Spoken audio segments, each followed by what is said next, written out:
Most people want the problem to sit with other people.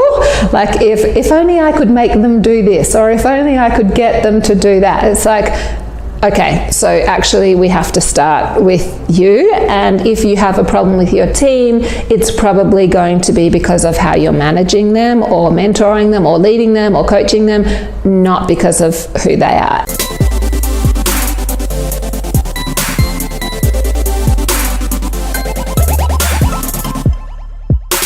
I don't think there's one formula for what a great leader is. I think there's many aspects. I think the capacity to listen and actually understand the problem, and not just the surface problem but the real problem, is really key in leadership. I think the ability to gather together a diverse group of voices to have input into an idea is really important.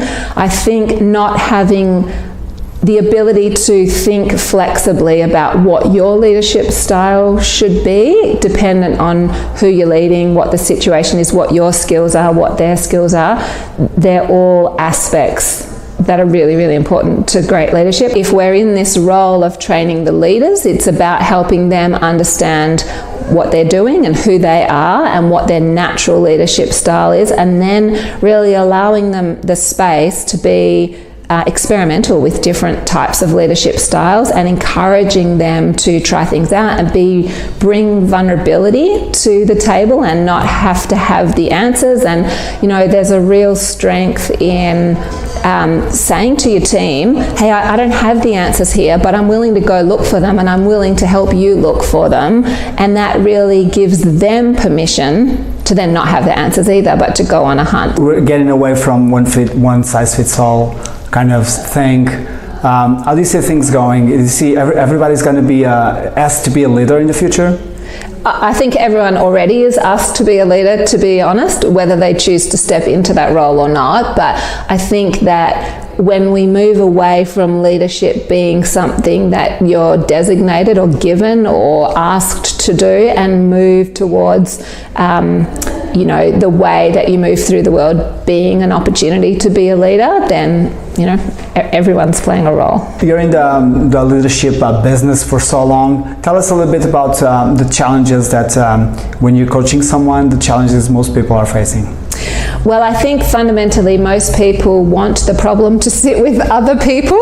Like, if only I could make them do this, or if only I could get them to do that. It's like, okay, so actually we have to start with you, and if you have a problem with your team, it's probably going to be because of how you're managing them, or mentoring them, or leading them, or coaching them, not because of who they are. And that, it takes a certain level of vulnerability as a leader to be able to hear that message, and then it takes a massive commitment to be willing to learn how to lead differently to solve that problem. So unless a leader is really genuinely 100% committed to solving the problem and willing to look at the problem through the lens of how they're leading, then it's very hard to have the impact that you want.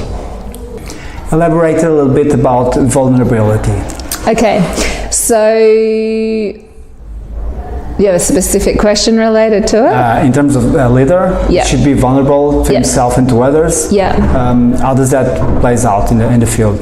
Yeah, okay, so I think that if we put ourselves forward as a leader who isn't vulnerable and has all the answers, and almost inadvertently is up on this pedestal because we seem to have it all sorted out, the minute that we see a crack in that, the minute we see that actually isn't the truth and is more like a veneer, all the trust that leader has is gone.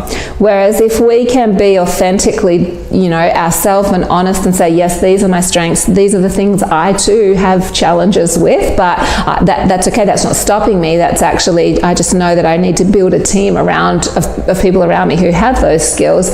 The more we can say, like I said before, I don't have the answers, but I'm willing to stand up here and say I don't have the answers, and I don't feel like I should have the answers in this position, but what I'm really excited to do is lead the journey to asking the questions that's going to uncover the answers for us. The more people connect authentically with you, the more people feel, okay, right, we're going on a journey together rather than I'm being pulled in this direction. As a leader, it's easy to say, okay, well, this is what I need of you, or I need you to change how you're doing so that this works better. But it starts with us, our ability to know ourselves and grow and constantly be developing our own self and our own leadership capacity, then in turn enhances our ability to lead others.